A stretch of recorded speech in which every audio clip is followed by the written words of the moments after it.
A very, very short price favourite, generally 1 to 5. Thanks, Desi. Brings the time now to 21 minutes to 9 o'clock. Well, a Conservative MP and former soldier has hit out at paying compensation to former paramilitary members who turned supergrasses to help the security services.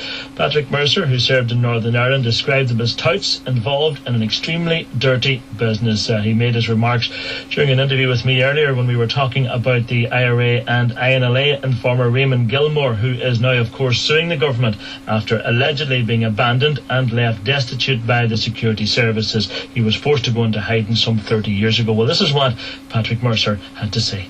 I think he was paid for what he did. I think he's also been looked after in later life. Well, he wouldn't say that. Well, as I say, this is not a cut and dried case. Many of my colleagues were killed and injured. I'm dealing at the moment with two ex-soldiers who were wounded in Northern Ireland, who similarly feel that their compensation for quite clearly serving Queen and Country with a written contract, with a pension and with a regimental cap badge to wear. And many of your colleagues maybe are still alive today because of Raymond Gilmore. Possibly. And many of your colleagues maybe are still alive today because of Raymond Gilmore. Possibly. Because of Raymond Gilmore. Because of Raymond Gilmore. Because of Raymond Gilmore.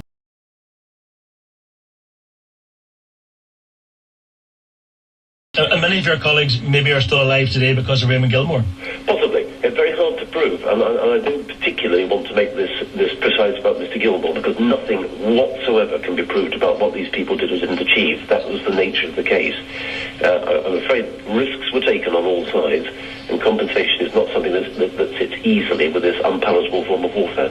Of course, police still use informants here in Northern Ireland, and anybody listening this morning on what you're saying about what ultimately happens to informants, that they just get cast aside and they maybe should expect nothing more than that. It's hardly going to be conducive to anybody wanting to sign up to pass on information, is it? People have got to be extremely clear about their involvement with paramilitary activity. People have got to be extremely clear about their involvement with paramilitary activity. People have got to be extremely clear about their involvement with paramilitary activity. People have got to be extremely clear about their involvement with paramilitary activity.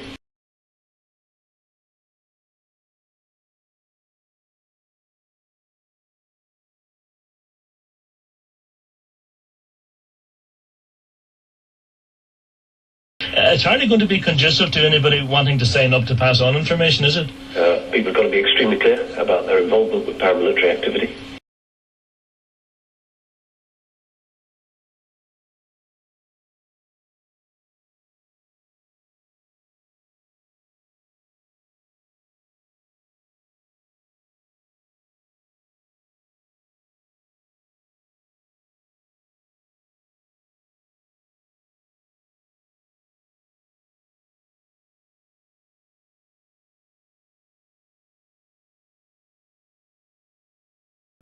People have got to be extremely clear about their involvement with paramilitary activity, about the risks they take, and about where their loyalties lie. But in your view, it was a necessary evil, was it? It was a highly unpalatable and extremely necessary evil, yes.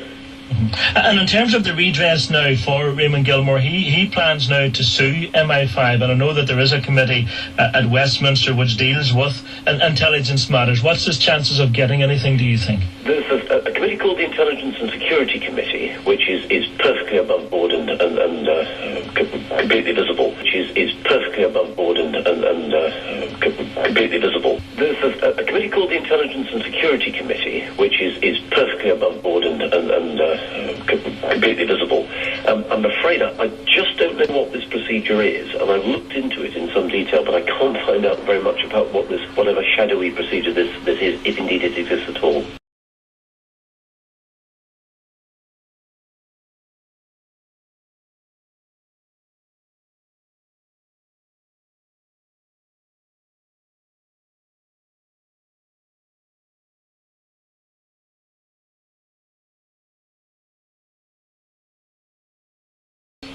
Patrick Mercer there talking to us earlier on the programme. Well, let's get the thoughts now of the political editor of the Belfast Telegraph, Liam Clark. Liam, morning to you.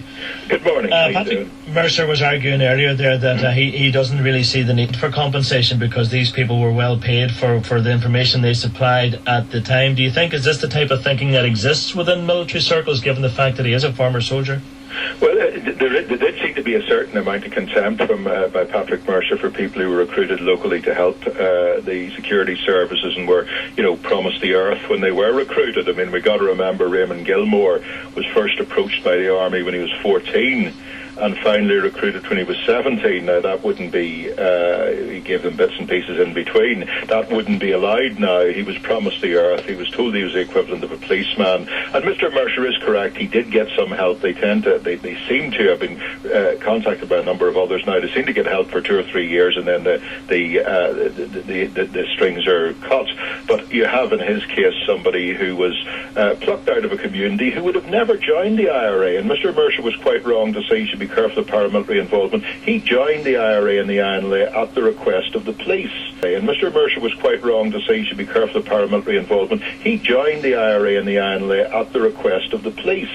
He joined the IRA and the INLA at the request of the police. He joined the IRA and the INLA at the request of the police. At the request of the police. At the request of the police. So he was put in harm's way. He was put in a dangerous situation. Then he was put in an area of the UK which he knew nothing about. He was like a fish out of water. He had a second identity which was pretty much paper thin, and he got a certain amount of psychological counselling. Then he was told to go to the National Health Service, but not tell the psychiatrist why he was suffering all this stress. What about the tone of what Patrick Mercer had to say? Because there seemed to be some contempt there about the whole practice of dealing with informants. And he told us earlier, in fact, that was part of his role when he was in the military. It was quite surprising. Well, I know that Patrick did work in intelligence, but I mean, the state kind of needs to make its mind up about this. When it needs these people, it can't get information from within, even organised crime, paramilitary groups, terrorist groups like Al-Qaeda, you can only get information about them with inside sources, and this is by surveillance. So, I mean, they recruit these people, they promise them the earth, and they really need to make up their mind whether these people disgust them or whether they're valuable assets. And of course, it all boils down to honour in Raymond Gilmore's case, because he says promises were made and promises weren't kept. A lot of people listening this morning says there's no such thing as honour when you're dealing with intelligence and when you're dealing with such a murky world. Well, that's right, but I mean, hopefully the tribunal will examine that. I mean, there is a commitment, and I mean, I would stress he did get help to begin with, but I mean, we just need to examine the extent of the commitment, and people who are signing up to do this sort of work, which will bring them into danger of death and change their lives forever, then need to weigh up whether the commitment being given by the state is sufficient. Mm-hmm. And of course, Patrick Mercer talked about the fact that contracts weren't signed back then, so there is no comeback, if you like, for pension rights and so on. Some contracts now, according to the textbooks on policing anyway, and covert policing, there are sometimes contracts now. I did think there was a certain amount, his soldiers who served and had contracts and so on, that they were somehow entitled to better treatment than somebody who was recruited like this as really a young teenager. And he's surprised, just finally, Liam, at the view now taken by Patrick Mercer, because there will be people out there, of course, within the police and so on, who are still trying to recruit informants, and cases put forward like Patrick Mercer's won't help them in their cause. I don't think it will, and I mean, we need to look at it soberly. I mean, if we don't really want agents and informants, then that's something we need to make up our mind about, and I think that people who are going into this should go into it with their eyes open and know exactly what the state's going to do for them and what it won't. Okay, Liam Clark, we'll leave it there, but thank you as always for sharing your thoughts with us this morning. That was the Belfast Telegraph's political editor there, Liam Clark. 81771 is the text number if you have a view.